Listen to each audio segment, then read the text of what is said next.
ഫുക്രിയിലേക്ക് സ്വാഗതം. ശ്രീലങ്കയ്ക്കെതിരായ ടെസ്റ്റ് ക്രിക്കറ്റിൻ്റെ രണ്ടാം ദിനം ഇന്ത്യ 9 വിക്കറ്റ് നഷ്ടത്തിൽ 460 റൺ എടുത്തിട്ടുണ്ട്. ഇന്ന് മഴ കാരണം പകുതിയിലേറെ കളി നഷ്ടപ്പെട്ടു. വെറും 43 ഓവർ മാത്രമാണ് കളി നടന്നത്. ആ 43 ഓവറിൽ ഇന്ത്യ 172 റണ്ണാണ് എടുത്തത്.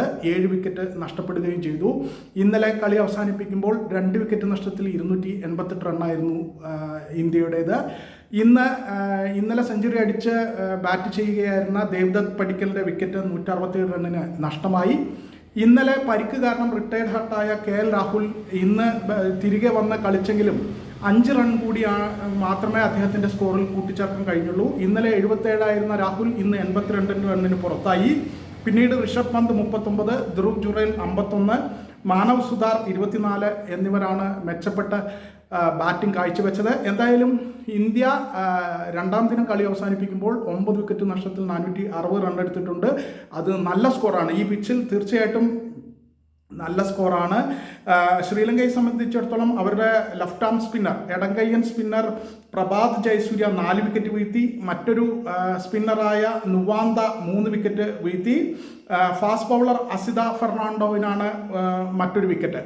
ഇങ്ങനെ ശ്രീലങ്കയെ സംബന്ധിച്ചിടത്തോളം നന്നായി ശ്രമിച്ച് അവർ ഇന്നത്തെ ദിവസം 43 ഓവറിൽ 7 വിക്കറ്റ് വീഴ്ത്തി എന്ന് പറയുന്നത് ചെറിയ കാര്യമല്ല.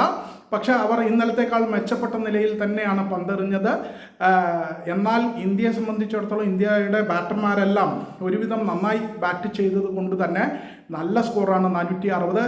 ഗലയിലെ ആ പിച്ച് തീർച്ചയായിട്ടും സ്പിന്നർമാർക്ക് അനുകൂലമാണ്. ഇനിയുള്ള ദിവസങ്ങളിൽ സ്പിന്നർമാർ നിറഞ്ഞാടും എന്ന് തന്നെയാണ് വിചാരിക്കുന്നത്. അങ്ങനെ വരുമ്പോൾ രവീന്ദ്ര ജഡേജയും ഇന്ത്യയുടെ രവീന്ദ്ര ജഡേജയും മാനവ് സുധാറും കുൽദീപ് യാദവും ഒക്കെ ഗംഭീരമായ നിലയിൽ പന്തെറിയാനാണ് സാധ്യത.